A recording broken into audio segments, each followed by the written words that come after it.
Shutterworth.com. Take over. Last mission. Final boss mode.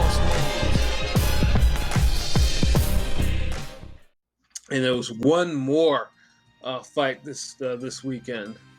Ooh. And that was on ESPN. Of course, I'm talking about Joe Smith Jr. versus Jesse Hart. This fight, for lack of a better words, was sort of disappointing in a lot of different ways.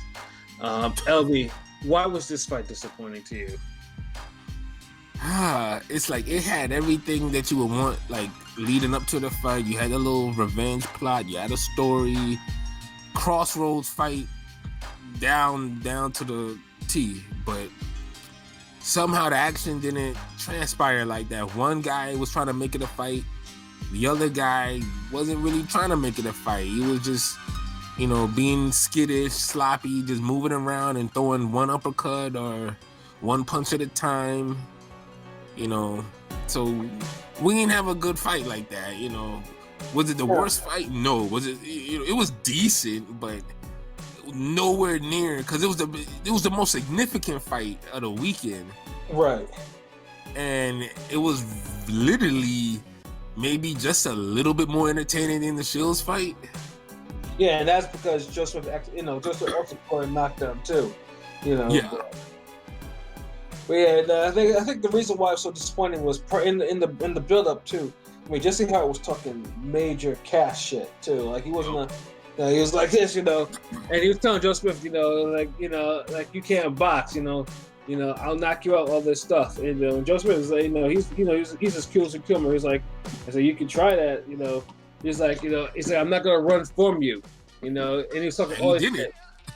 So yeah. Joe Smith applied real good pressure on him. Like he actually fought with a little more intensity than I'm used to seeing him fight with. And Jesse Hart fought with no intensity. Like, dude was skittish, like from negative intensity. Like, yeah, like so I'm thinking to myself, like it's like you're really talking this type of shit to Joe Smith. Joe Smith, whatever you think about his boxing abilities, dude is probably a top 3 puncher in the division. Facts. Yeah, you can't, like this is a division full of punchers. Exactly. Dude can knock anybody out at a given time. Yeah, and I think not knock you out, at least hurt you real bad. Mm-hmm. Yeah, and it was just like, and he was scared, like, cause he like, I don't know what it is. I don't think he even felt a punch yet before he decided to get on his bike and be all skittish and spoilish. It was like he had nothing, and then he tried to tie up Joe, and Joe was powering out of there, and all he was doing was just catching work. Jesse Hart, I don't know. It doesn't seem like they had a plan, or if they had a plan, they just forgot to apply it. That's pretty much. Yeah, Jesse Hart, like all the shit. First of all, this also tells me too that Jesse Hart needs to go back to 168. 168 is clearly not for him at all. At all. It ain't gonna matter, bruh. Mm-hmm. It just not. He was big enough for 175. It's a skill thing. It's like with Brown around 147. It's a skill application thing. So that and then Jesse Hart too had a long ass body, so Joe Smith was killing him with the body shots. Yup. As well. That'd slow all that fucking running down. That it did. And then the eventual knockdown slowed down even more. Facts. Yeah, and it was just Joe Smith just, like handing out work on the rope, like dude would shell up, cover his head, and then Joe Smith was punching through his guard. I was just like, this is awful hard. Like Jesse Hart probably cost himself some paydays with this performance. He did, because he made Smith look good. Like, yeah. Like Smith was really opening up through the guard and everything. I thought it was Taylor Winky again or some shit. Like, I know he ain't got the impact. Like he hits harder than Taylor, but he just don't have an impact like the like, cause when Jermaine Taylor threw those, when he let his hands go, you were like, God damn, like, yeah, you feel like everything in them shit. Exactly. Well, Joe Smith was getting that shit on, so and Hart ain't want none of that. Yeah. And it was disappointing too. I'm like, because I was thinking to myself, Hart needs to stay this kind of punch with the dude, or let's try to do something. But he couldn't get back. He couldn't do anything. He couldn't adjust. He couldn't punch. He couldn't hurt him. And he would come with a couple of punches, but that was pretty much where he could do absolutely nothing with him. And it's funny because when he threw punches sometimes, and I'm not talking about that sorry ass slappy left hook he was throwing, where he doubles and triples up on it for no reason because no one asked for the first weak ass left hook. so I don't know why you're gonna throw a series of even weaker hooks after that, but go figure. But there were certain punches he landed, like the uppercut, and he had. That's why I'm like, damn, like if he really had a game plan or try, I felt like he could do something. He could hung with Joe Smith and actually been competitive and maybe even beat him. That's why I don't think it's a weight thing. He's a big dude anyway. Yeah. And he's athletic. Like, he has the tools. It's just, I don't know what they do in that gym. Like, I honestly don't know. You know how, like, you'll have that one person you might know, a friend or a coworker, and they say, yeah, man, I go to the gym every day. And like, yo, really? And you end up seeing them at the gym one day, and then they're on their phone or they're chilling and they're on the treadmill, or they no sweat on them. And then you're like, oh yeah, you go to the gym all day, every day, but it's what you doing in that motherfucker that count. Right. And I don't know what they doing with Jesse Hart in the gym. I don't know. Like, wow, I hate that. I'ma just say this. Fuck all this. Like, niggas catch feelings. I don't give a fuck. It kills me when people always be like, man, Top Rank, they don't really do a good job with black fighters and that this and that. Nigga, Jesse Hart gets promoted. He be main eventing. Like these niggas actually be trying with this dude. They do. But he does not take advantage of it at all. Right. I mean, Jesse Hart has a backstory. I mean, his father is one of boxing's most underrated punchers. It's just like, he wants to win a belt for his pops because his pop was never able to do it. But it's just like, he just falls short every single time. Talk about hitching your wagon to the wrong horse with Top Rank and promoting black fighters. Promoting the wrong fucking one. Well, I mean, because this is the thing, but that argument. People say that shit all the time. Then I just look at it like, well, shit, Bradley got paid. No, it has some merit, but I don't know. It's a mixed bag. It is. I'm just pointing out a time where, they putting all this behind it, but then's coming out of it. I think what people mean was they have a hard time promoting top level black boxers because I don't know. Bradley gets promoted good. Crawford gets promoted good. No, but so it's like it's almost like niggas be bitching, but when you break down the bitching and moaning, it's like, what are they talking about? Unless you gonna say the Peterson twins, the Peterson brothers. But look how far I had to go back. But even Bradley, I mean, he got some, but like I don't really know if they did it the best way with Bradley, because even fucking like they blamed. What you mean? They gave him a gift win over Pacquiao, and he fought the nigga 3. Dude got paid. But like nobody gave a fuck about it. Like, whose fault is that? That's his. Look, this is almost like what 50 Cent was saying when he was done with promoting dudes, and he was saying the shit about Billy Dib. It's like, you could give somebody all the opportunities, all the platforms, but if they can't fucking pull their part to it, if they can't do their part, it's like, what the fuck else can you do? Like, because I remember, and like this is the kind of shit that I remember, because I remember Aram blamed, and I think it was the rematch for Bradley Pacquiao, and it had low pay-per-view buys, and fucking he blamed it on there being no Hispanic fighter. Like, oh, Bradley's great, but he legitimately said Bradley is great, but he's not I Hispanic. remember that. Like, what the fuck? Yeah, because Aram, this is the thing, like, Aram says this shit. Then you got Top Rank as a company. And I'm not even caping for these dudes. But at the same time, Bradley still got the platform. He still got that fight and another fight with Pacquiao. And he still got paid. So it's like, Aram could say whatever the fuck he want. Maybe he's telling the truth, or maybe, which I don't think he was, but maybe Bradley doesn't have an excited style like that. How many Bradley fights are you go into expecting a knockout or a war? And to me, it's like, and Pat go hard on Bradley like that. Like, I thought Bradley was cool. He was an A-level fighter to me, like at least A-, like A-. For the most part, his fights be entertaining to me, but he does be flailing and going all wild sometimes with the offense. But like for the most part, his fights be solid, you know. So think if he fought like Shane Mosley and he had all those opportunities, would you say the same shit?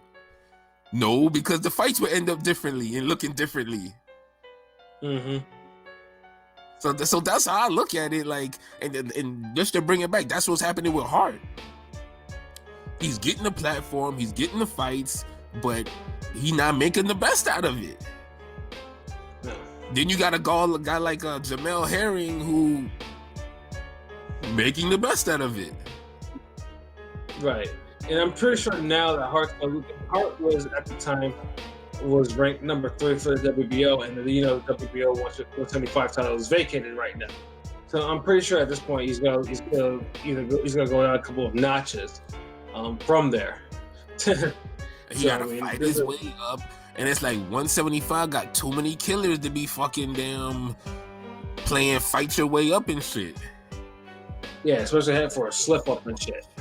Yeah, on the guy you supposed to be, who you talk cash shit to, who you was trying to get revenge because he Geese Howard is your damn idol.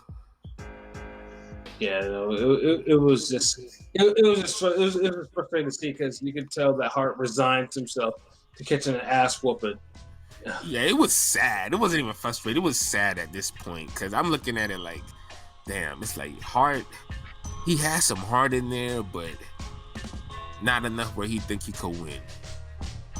And then the skill level is like, I don't even mind the skill level if I saw the effort in him just going balls to the wall. You know, I don't care if he looked like fucking Sam Solomon, but if you were just throwing the punches, fuck it, like he'd have a better chance. He might have got clipped, but fuck it. But all the running and just being ultra ugly and neutralizing, nullifying. I don't want to fucking fight serious. I can't deal with that shit. Like, cause I'm just looking at it like somebody else could have had your spot.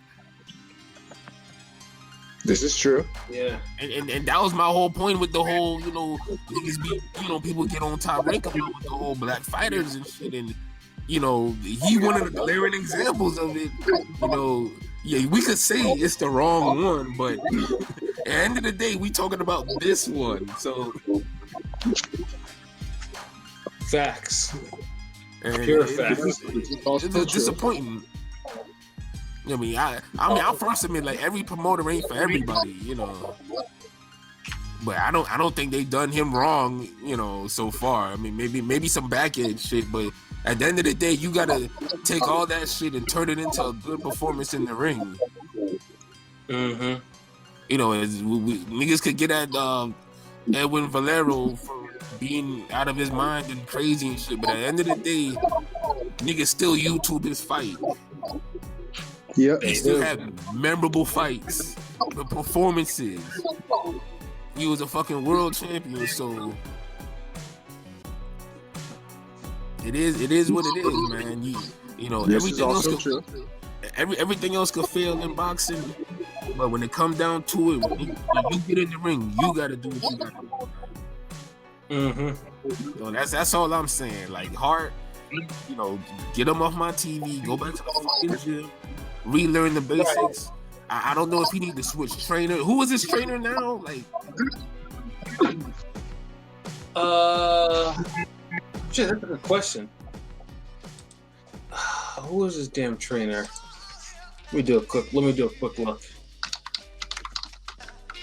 he might need some help in there with him, you know.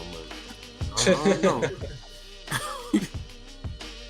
See, because I don't know Hart as a person. I don't know, you know, if he in the gym a whole different. I don't know if he's one of these you can't tell him anything guys out there or something. I don't know. So I look at it, you know, you gotta start improving someday. Yeah. Shit, throw him over there with Eric Morales. Fuck it. he got Munguia looking better. Shit, like do something like. Yeah, it's like weird. I mean, that fellowship. He's from Philly. That fellowship was non-existent. Not one bit of existence. Yeah, because I'm like, damn, you trying to honor Hopkins, but you fighting like Murad Hakar, like, dude. Yeah, awful. Yeah, like I mean, dude needs to go back to the dark matches and just fight there until he understands the fact that fighting for public is a privilege. Thank you. Like honestly, like I think a lot of people, because there's so much boxing being televised and on, that a lot of people forget that. Mm-hmm. They take it for granted that you know you could fight and there could be nobody watching your fucking fight, bro. Oh man. I won't be surprised if the next time that his fights air, then we'll see a whole bunch of empty seats in the audience, and they're gonna rope it up just to make sure it look like it's actually sold.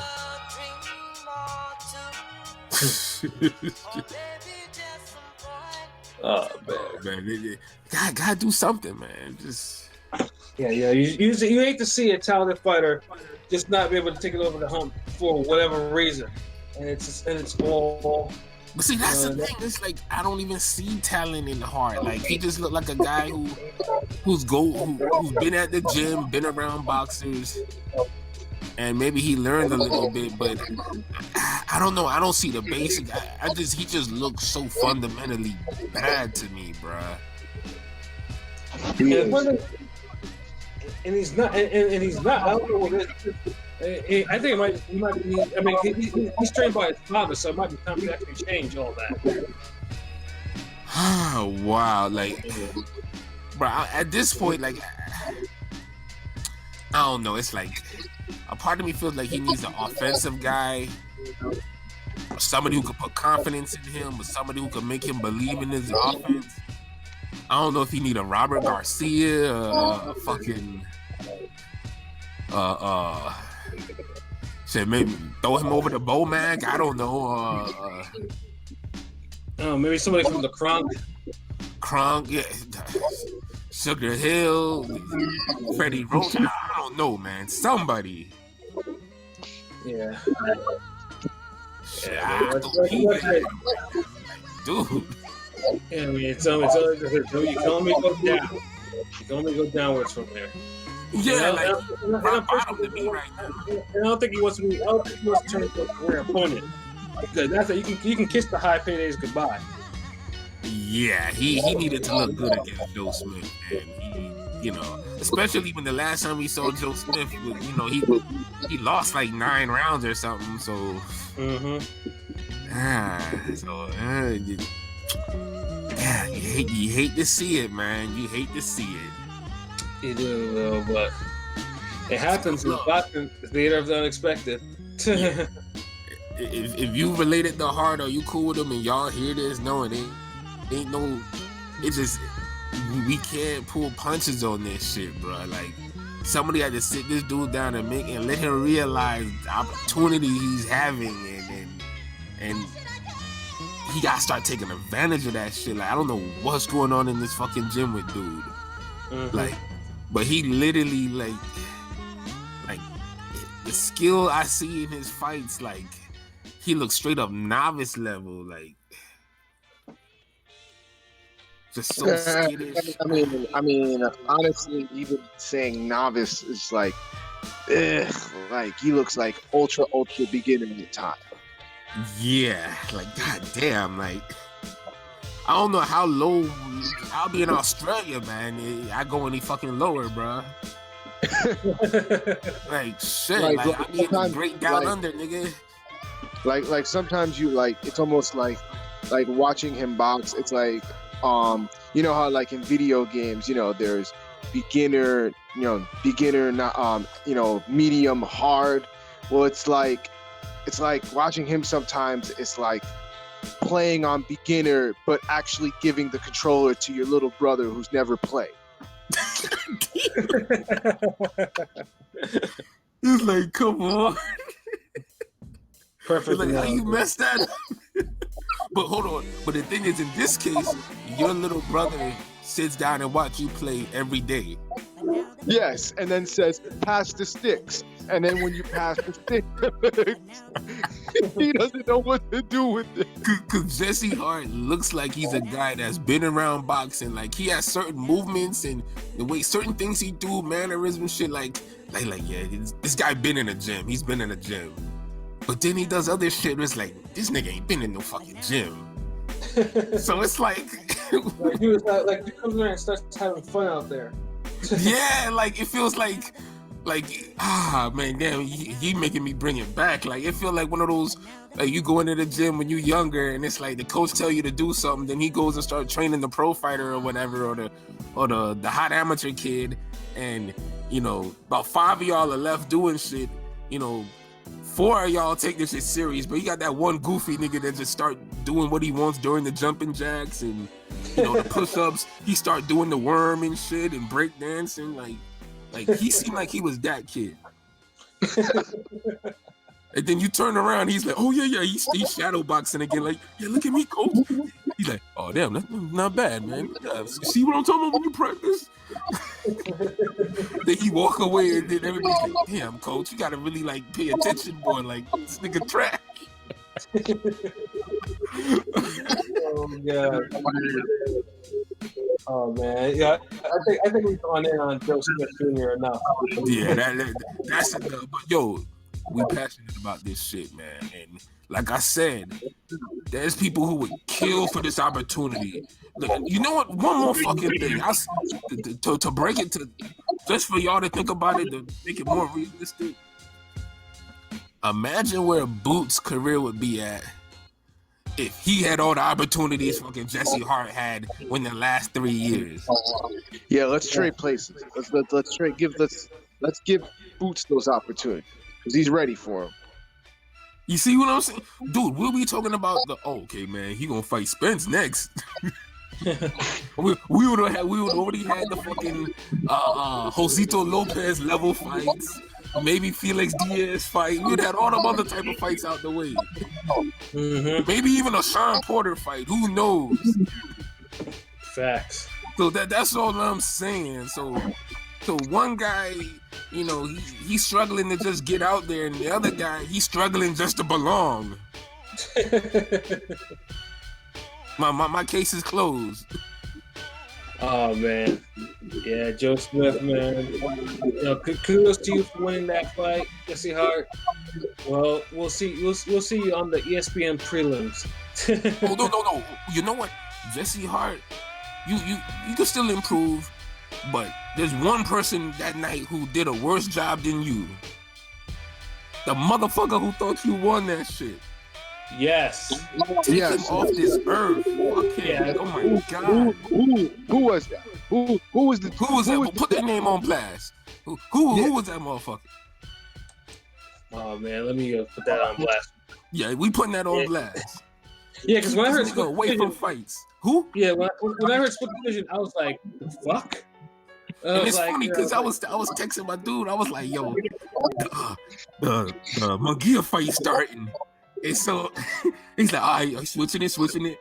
And so later on, I text Pat like, yo, so Smith won, right? Because I was telling my homeboy, I was like, man, ain't no way Smith gonna lose this shit. I don't see them Robin Smith. He texts me back and say, man, you know it's Robin season, God. So I'm just like, LOL, like, yeah, whatever. Like, all right, let's see this Mungia fight. I text Pat like a couple minutes later, like, so Smith won, right? The nigga like, by split decision. I was like, what the fuck? Yeah. I text the judge back, like, yo, it was a split decision for Joe Smith. He's like, LOL, see? Yeah, and the judge included is James Kinney, who scored the fight 95-94. Hold on, James what? James Kinney. That's the judge's name. James Kinney. James Kinney. Kenny. Yeah. James Kinney, get the fuck out of here. That's all I'm gonna say. I ain't gonna say nothing out of here. I'm just saying, get the fuck out of here. The fuck you saw. Damn. Kenny from South Park ass. Like, dude. Yeah, please kill Kenny, you bastard. Oh man, but yeah. I ain't got nothing more to say about that. Yeah, I'm not gonna give him more shine. Yeah, no more shine, but we had to put that name out there. Yeah. So, promoters, don't get this guy.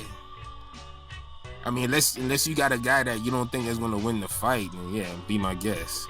But no, don't even do that either. Fuck it. You know, some promoter ass nigga, he listening to this shit in the office like, what did he say his name was? Shit, man. You know, Ring Gang, we so real. It's like we help and hurt boxing. Facts. Hurt feelings and help fighters that listen. Oh man.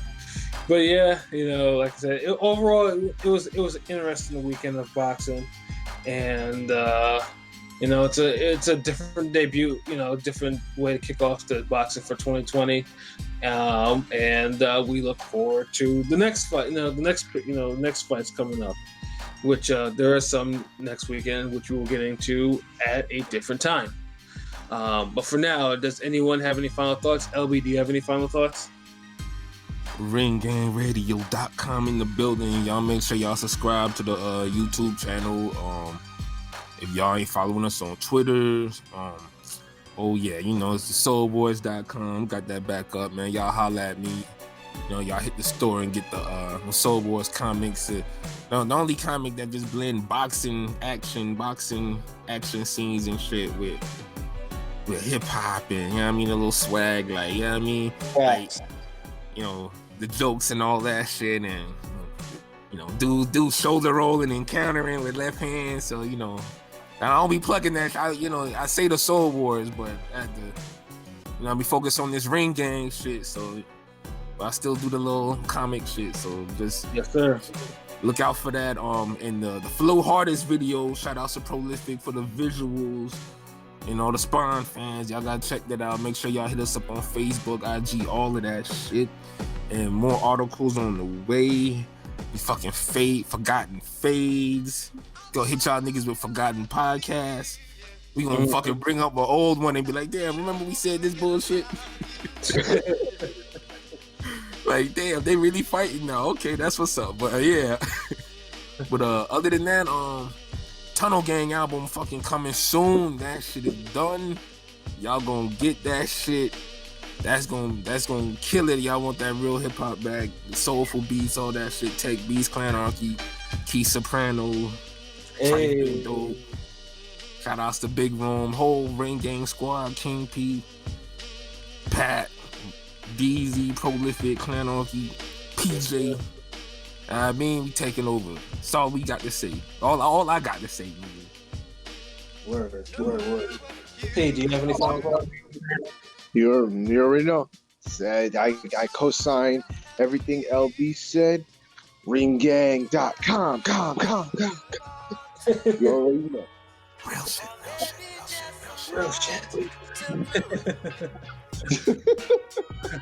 Y'all fools. Now y'all got me thinking it's the old school mixing. We're back. Oh shit, damn. But I ain't got nothing else to say, man. That's just More fuckery in a good way, less bad boxing fuckery. That's all I got to say. Real talk. Can I get a real talk? Amen. Amen. Hallelujah. Praise Jesus. Oh damn! Hold on, wait. Who else you sent the link to? Hold on. Who was that? That was Pat. Oh hell no! Yeah, you ready for it? I'm a man of many talents. Yeah, Pat, you gonna be ring game front and center. The next big Houston fight. Fucking let me see, Jamar Charlo and Mungie.